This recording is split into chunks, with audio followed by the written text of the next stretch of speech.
Be moving on to the next speaker for today, who is Dr. Carmen Schryver. She'll be speaking to us on Paulin J. No, excuse me, please. She'll be speaking to us on expanding the boundaries of philosophy. Paulin J. Hountondji on Endogenous knowledge. Dr. Carmen is an assistant professor of philosophy at Trinity College. She works in the areas of Africana philosophy and phenomenology. Her research has appeared in Husserl Studies, Southern Journal of Philosophy, and in the edited collection of philosophy in an African context. She is the author of the forthcoming book titled Phenomenology Beyond Eurocentrism, Hountondji and the Promise of Universality, under advanced contract with Indiana University Press. Dr. Carmen, please speak to us. Thank you. Hi, everybody. Thank you so much for that introduction, Dr. Chimakonam. And thank you all for being here. It's really a pleasure to be joining you all from Hartford, Connecticut, where it's still afternoon. I know it's evening for most of you, at least.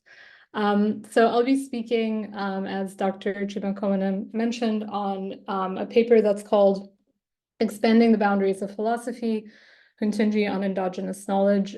For the sake of time, I'll just get right into reading the paper. But generally, I just want to start off by saying that it's really a great honor to be able to speak to the legacy of Paulin J. And one way that I want to approach this question is to think about his relevance for European philosophers like myself. So I'm originally from Belgium, as I mentioned. I'm speaking to you from Hartford, and I want to think about what Hountondji means within those particular contexts. Okay. Resistance to the increasingly loud calls to diversify philosophy are often couched in the view that the traditions petitioning for philosophical inclusion are not really philosophy. The exasperated response thus gets rehearsed. If those who made this kind of claim bother to engage with non-European traditions of thought, they would soon find that they are in fact encountering philosophy. That is, as Brian Van Noorden has recently written in a famous article, any acquaintance with Indian or Buddhist or Confucian philosophy reveals that, in terms of both methodology and subject matter, it is philosophical even according to the most narrow standards that Anglo-European philosophy might supply. There is something understandable in this back and forth. It is without a doubt true that one can find philosophy in the most uncontroversial sense of the word in all geographical traditions. At the same time, I worry about getting stuck in a mode of response that cedes too much to the skeptical concern. If what other traditions have to offer is not philosophy by present Anglo-European standards, this does not mean, to my mind, that the calls to canon expansion are any less forceful. More to the point, justifying the diversification of philosophy in this way might foreclose what is really challenging about the challenge of canon expansion. That it involves a demand not merely to add new voices whose utterances conform to prevailing philosophical sensibilities, urgent as this task no doubt is, but a more profound demand to unsettle our very sense of what philosophy is and can be.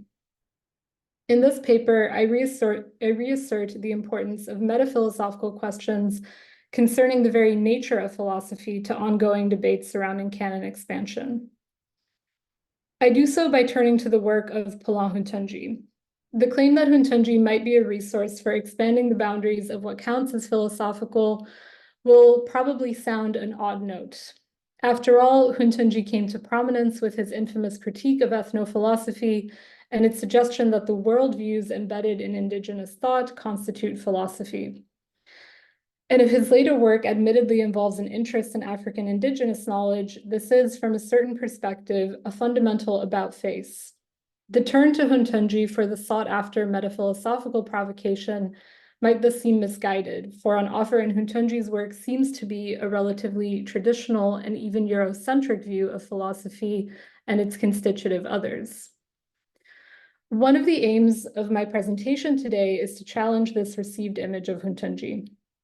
I seek to show that Hountondji's work is, from beginning to end, driven by a profound solicitude for what he eventually comes to term endogenous knowledge. While the early critique of ethnophilosophy warns us of the problems with adopting an overly expansive conception of philosophy in the face of philosophy's Eurocentrism, the later project of reappropriating pre-colonial knowledge is driven by worries about accepting an overly narrow view of what counts as philosophical. Uniting these two interventions is a quest for an approach to endogenous knowledge that would take it seriously. The final part of this paper will look to Hountondji's method of critical appropriation as his solution to this task.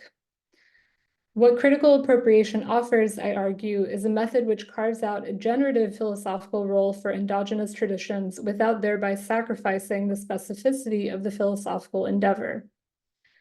The metaphilosophical model that we thus get from Hountondji agitates for a transgression of the boundaries of philosophy in two ways. One, a geographical transgression, unsettling the special association between philosophy and Europe, and two, a contentful transgression, posing questions about the scope and nature of the philosophical enterprise. On this basis, the paper ultimately argues that Hountondji's philosophical work continues to have profound ramifications for a very sense of what counts as philosophical. Agreeing with Sanya Osha that, and this is a quote from Dr. Osha, Hountondji remains vital to modern African thought, I thus want to append that Hountondji's work remains immensely relevant not only for contemporary African philosophers, but for philosophers working in all traditions of thought.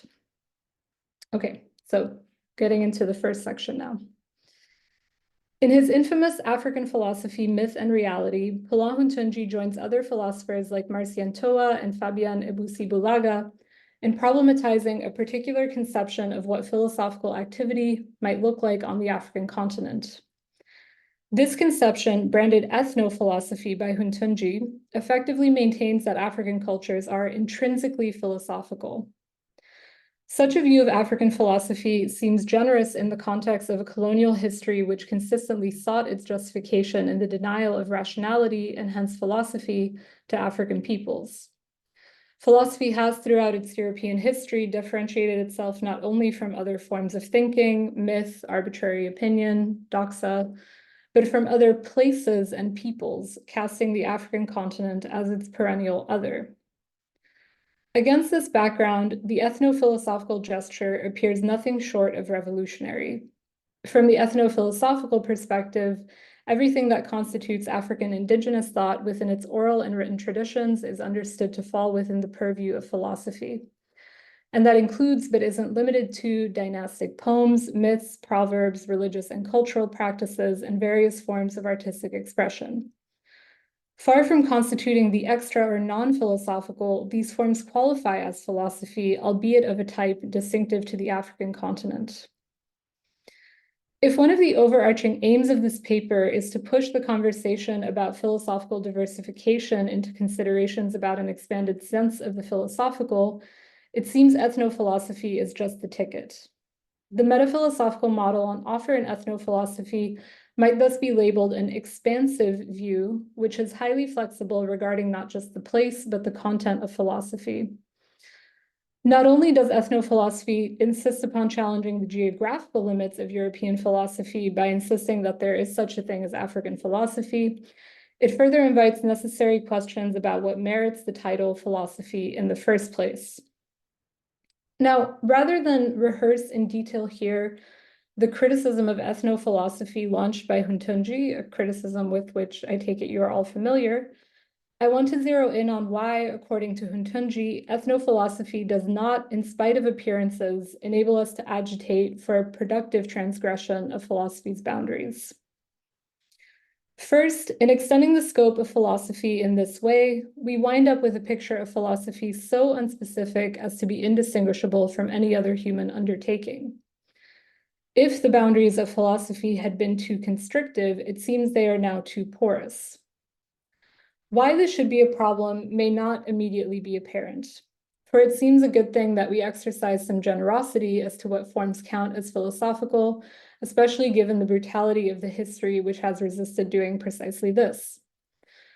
But what Hountondji's intervention shows us is that moving to an overly expansive conception of philosophy in the face of philosophy's historic exclusions is not, in fact, a solution to the problems it seeks to counter. To see this, I'll now turn to the second worry with the ethnophilosophical approach. The second worry has to do with the implicit suggestion that the term philosophy undergoes a dramatic change of meaning when it is modified by the descriptor African. That is, on the ethnophilosophical view, the word philosophy, when applied to an African context, seems to no longer refer to a critical orientation vis-a-vis reality and the associated struggle for a context-transcendent truth. Instead, it comes to mean, and this is a quote from Hountondji, the laborious reconstruction of the collective worldview of a particular people. African philosophy, then, on this view, far from offering life-altering views on the nature of the good, the beautiful, and the true, simply showcases local ways of being without the justificatory claims typically associated with philosophy. It instead functions as something of a curio cabinet, displaying, and again, here's a quote from Hountondji, pure particularities that have no effectiveness outside their context. But this is, of course, the central conceit of philosophical Eurocentrism, the view that only Europe is capable of rising to the universal, whereas the rest of the world remains riveted to the particular. So what initially looks like a generous expansion of the bounds of philosophy doesn't actually challenge the idea that Europe has a special association with philosophical thought. On the contrary, it perpetuates this idea by adopting a special meaning for philosophy insofar as it is African. Henry Odera Aruka succinctly describes this as the, and I quote, pitfall of considering African philosophy to be a philosophy only in a unique sense. The strategy of securing African philosophy by thus collapsing the distinction between philosophy and indigenous thought is thus the other side of the coin of the ideology whereby philosophy proper is just European. To paraphrase Aimé Césaire, the expansive view of ethnophilosophy thus retains intact the fateful equation, Europe equals rationality, logos, and Africa equals myth, mythos. Ethnophilosophy is thus essentially a colonial construction. This is so not merely because the founding text of ethnophilosophical discourse was written by a Belgian missionary. More substantively, it's because ethnophilosophy perpetuates the Eurocentric view according to which philosophy remains a European invention, whereas what is traditionally understood as extra-philosophical in content remains identified with Africa. Now, if we are moved by these critical concerns, we are returned to the problematic with which we began. How might contemporary philosophical discourse overcome the colonial legacy, which identified philosophy not only with a specific set of activities, but with a particular place and people? How can this be done in a way that doesn't simply rehearse the Eurocentric logic, whereby real philosophy remains the exclusive province of peoples of European descent? And to what extent will this necessarily involve a challenge to our idea of what real philosophy consists in? One way of responding to these questions would be to maintain intact the contentful definition of philosophy while challenging its geographical extension. That is, if ethnophilosophy lends into trouble with its strategy of securing the possibility of an African philosophy by tinkering with the definition of philosophy, a natural alternative would be to insist that philosophy in the most traditional sense of the word is a universal prerogative. On this view, overcoming philosophical Eurocentrism hinges on the global dissemination of philosophy in its conventional form. As Ibusi Bulaga has argued, the accession of African peoples to philosophy is thus made conditional not on a philosophical legacy discovered in what are, after all, ethnographic materials, but on the extent to which a recognizably European practice of philosophy can be identified in an African place. One evident virtue of such an approach is that a specifically African philosophy doesn't depend on any semantic sleight of hand. There is instead an insistence that philosophy as it is generally understood, a rational, critical enterprise oriented to universally valid claims, can be as African as it is European. To append the descriptor African to the term philosophy, in other words, does not change the meaning of the term philosophy. The background intuition here is that there is something universal about philosophical practice, even on its most narrow or strict definition. If ethnophilosophy thus offers an expansive metaphilosophical model, this alternative approach might be aptly designated as a narrow metaphilosophical view. What place is there in this conception for indigenous knowledge, the collection of myths, proverbs, dynastic poems, religious practices, etc., which have traditionally been conceived on the order of the extra or the non-philosophical? It seems that insofar as the narrow view is invested in maintaining the traditional definition of philosophy, it is at a loss when it comes to indigenous knowledge. To put this more bluntly, the idea that indigenous knowledge could have anything to offer philosophically is rejected outright in the interest of maintaining the unity and universality of the philosophical enterprise. At this point, it seems we have landed with two equally unsatisfactory metaphilosophical options. On the one hand, we have an overly expansive view of philosophy on offering ethnophilosophy, which procures a role for indigenous African thought by equivocating on the term philosophy. If this option promises to break new ground in our sense of the nature of the philosophical enterprise, it does so at the considerable cost of perpetuating philosophical Eurocentrism. On the other hand, we have an overly narrow view of philosophy, which secures an African philosophy in the proper sense of the term by maintaining the border between philosophy and indigenous knowledge. If this option allows us to overcome a certain variety of philosophical Eurocentrism, it continues to tread the well-worn path of denying indigenous knowledge philosophical value. Now, in the time remaining to me, I'm going to argue that it's in the work of Hountondji that we find a metaphilosophical vision which resolves this dilemma. And it's specifically with the method of critical appropriation that we find a way of relating to indigenous knowledge which both dodges the remnant Eurocentrism associated with the expansive view of ethnophilosophy as well as the conservatism of the alternative position. Now, this claim may be surprising because Hountondji is generally understood to be the major proponent of the narrow view. That is, Hountondji has been read as moving in typical dialectical fashion from the critique of ethnophilosophy and its overly expansive conception of philosophy to the propagation of the narrow view. Rather than confronting this reading of Hountondji head-on, and this is a reading that he himself has termed a misinterpretation of his work, what I'll do in the following section is put forward what I take to be Hountondji's actual metaphilosophical proposal. Okay, so section 2, and this is also the final section. Throughout his philosophical career, Hountondji has insisted on holding together two distinctive and in some guises divergent philosophical imperatives. On the one hand, Hountondji makes it clear that the work of philosophy involves a commitment to what he calls intellectual responsibility, a willingness to take a critical distance from one's own worldview. On the other, Hountondji insists not only that the philosopher inevitably operates from out of a given cultural tradition, but that they must positively take root within that tradition. With respect to this first demand of intellectual responsibility, Hountondji argues that when it comes to African philosophy, the African philosopher is called upon to, and I quote, articulate a thought that can give an account of itself, can stand up to the test of debate. If one must take root in one's own tradition, one must at the same time entertain a critical and free relation with it. Here, Hountondji is reacting against the expansive view of ethnophilosophy. By treating indigenous thought as a static collection of facts about peculiar ways of life, as something to be described rather than lived, ethnophilosophy evades the distinctly critical orientation of philosophical thinking.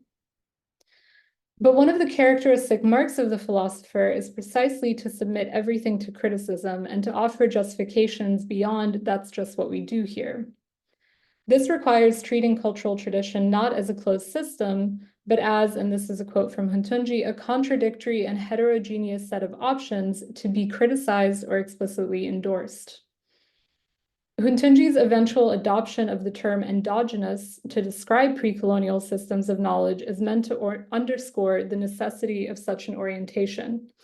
For Hountondji, the language of indigeneity is wrapped up with a colonial construction of African thought systems as merely exotic and particular. But if Hountondji so insists on the critical dimensions of philosophy, the demand of rootedness is no less significant. Hountondji insists that one must, as he writes, and this is a quote from Hountondji, acknowledge not only the existence, but the unsuspected value, the varied richness of this pre-colonial African thought that is still so badly known. On this point, Hountondji is going less against ethnophilosophy's expansive conception of philosophy and more against the narrow view. Contrary to the narrow view suggestion that endogenous thought is epistemically barren, Hountondji insists that pre-colonial traditions are a rich resource for philosophical thinking. It is up to the African philosopher to speak from out of this cultural heritage by articulating a philosophical discourse in which the members of their community might see themselves reflected, and two, which is directly responsive to the needs, theoretical and practical, of that community. Now, as a means of negotiating between these two imperatives, the demand of responsibility on the one hand and the demand of rootedness on the other, Hountondji proposes a specific methodology, critical appropriation. Critical appropriation takes as its starting point the fact that one begins philosophizing from a culturally situated perspective. But rather than simply acknowledge or announce this fact, the philosopher is tasked with taking hold of their particular heritage. And these are all quotes from Hountondji from various papers, sifting through it, testing it, verifying it, interrogating it directly, methodically, actualizing certain of its options, and so on. In other words, critical appropriation involves not merely laying out cultural practices and beliefs in a descriptive manner, but with a critical eye. In this way, one actualizes the double task of the philosopher, acknowledging the cultural heritage that shapes one's very being, that is rootedness, and attempting to transcend that heritage, i.e. responsibility, on the other. In the context of Hountondji's work, one metaphilosophical upshot of critical appropriation is simply to highlight the existence of philosophy as part of the heritage of the African continent. This corpus, Hountondji argues, has been overlooked under the auspices of a metaphysics of difference, whereby philosophy in Africa has had to mean something different from what it means elsewhere in the world. Against this, Hountondji affirms that, quote, explicit philosophical discourses by Africans developed through centuries into a substantial corpus, which records an authentic battle over ideas and other intellectual clashes within society. Hountondji thus argues that philosophy, in what he himself calls a traditional and commonplace sense, exists within African endogenous thought, and it is the task of critical appropriation to locate it behind various obfuscations. Beyond this, critical appropriation promises to breathe new life into, quote, moral tales, didactic legends, aphorism, and proverbs, as well as knowledge of plants, animals, health, and illness, end quote, by treating these as live resources for philosophical thought. That is, when it comes to elements of the endogenous which don't constitute philosophy in the traditional and commonplace sense, these might nevertheless form the background of philosophy. Importantly, for Hountondji, this is as true in Africa as it would be in, for example, Europe. Hountondji writes, this preformed thought that informs responsible thought does not only exist in lineage societies. It is also found inevitably in industrial societies behind the turbulent history of doctrine and theory. And while these elements cannot, and again, this is a quote, under any pretext be taken for philosophy, they are nevertheless the implicit horizon of all possible forms of discourse. The material for a philosophical thought is thus given a very expansive sense. Hountondji thus goes further than the narrow paradigm by outlining a generative role for traditional systems of knowledge. But Hountondji equally goes beyond the expansive paradigm by insisting that there remains something distinctive and universal to the philosophical venture. With the method of critical appropriation, Hountondji in effect demands that endogenous knowledge be taken far more seriously than either ethnophilosophers or proponents of the narrow view had thus far managed. In Hountondji's hands, just to review, endogenous thought so far has been recast as containing philosophies whose philosophical status is indisputable, and two, as a possible wellspring of properly philosophical insight, albeit subject to interrogation. But there is a further, and in many ways more profound metaphilosophical repercussion of the method of critical appropriation. So a third way of relating to endogenous thought. This is related to Hountondji's interest in the appropriate attitude vis-a-vis endogenous knowledge. As we have seen, the African philosopher must both ground themselves within and take a critical stance towards endogenous knowledge. Hountondji thinks, however, that it is not enough for the philosopher to have a critical orientation toward endogenous thought. The philosopher must, moreover, be critical of their own way of handling endogenous thought. That is, the philosopher must be self-critical. This speaks to a running concern in Hountondji's work with the many ways that, and this is a quote from Hountondji, ancestral knowledges are marginalized, devalued, and relegated to a subaltern place. If the philosopher fails to take a self-critical attitude in their dealings with endogenous knowledge, they fail to question their presuppositions about what counts as philosophically worthwhile. The marginalization of endogenous knowledge thus continues unabated. The following questions therefore become decisive.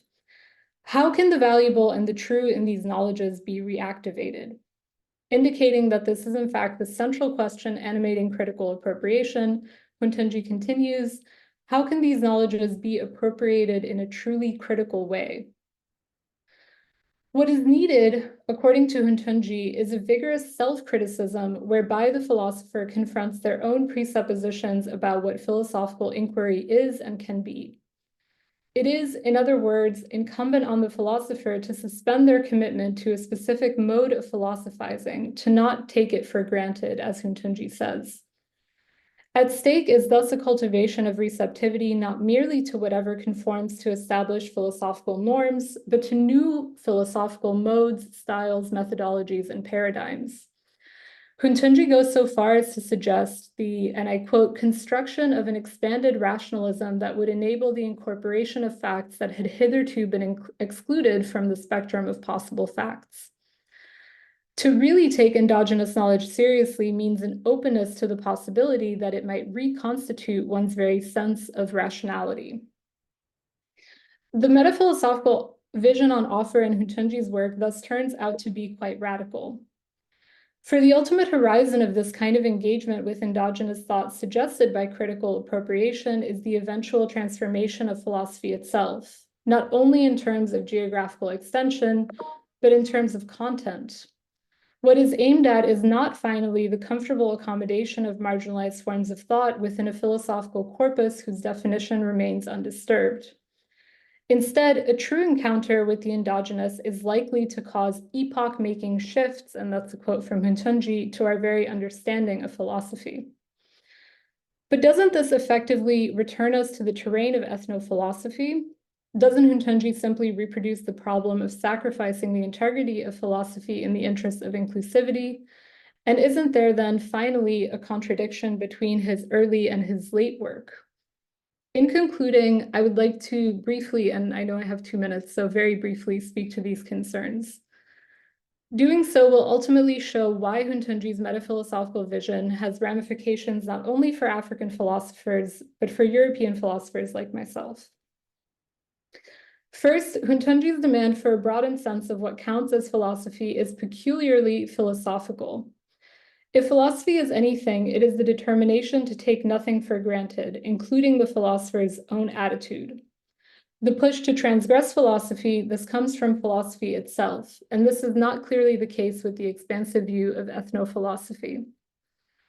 Second, unlike the expansive view which suggests that any and every cultural practice is intrinsically philosophical, Hountondji insists upon the fact that philosophy is a specific kind of human activity. But beyond its minimally critical orientation, what philosophy is and how it is to be conducted is an open question. Hountondji's claim is therefore not philosophy is indistinguishable from any other human practice. It is rather philosophy is a practice whose nature remains unsettled. Third and finally, Hountondji is not suggesting that one simply expand the definition of philosophy when it comes to African philosophy. This is what ethnophilosophy suggests. Philosophy in Africa is equated with a wide array of activities, whereas philosophy in Europe remains a specific theoretical endeavor it always was.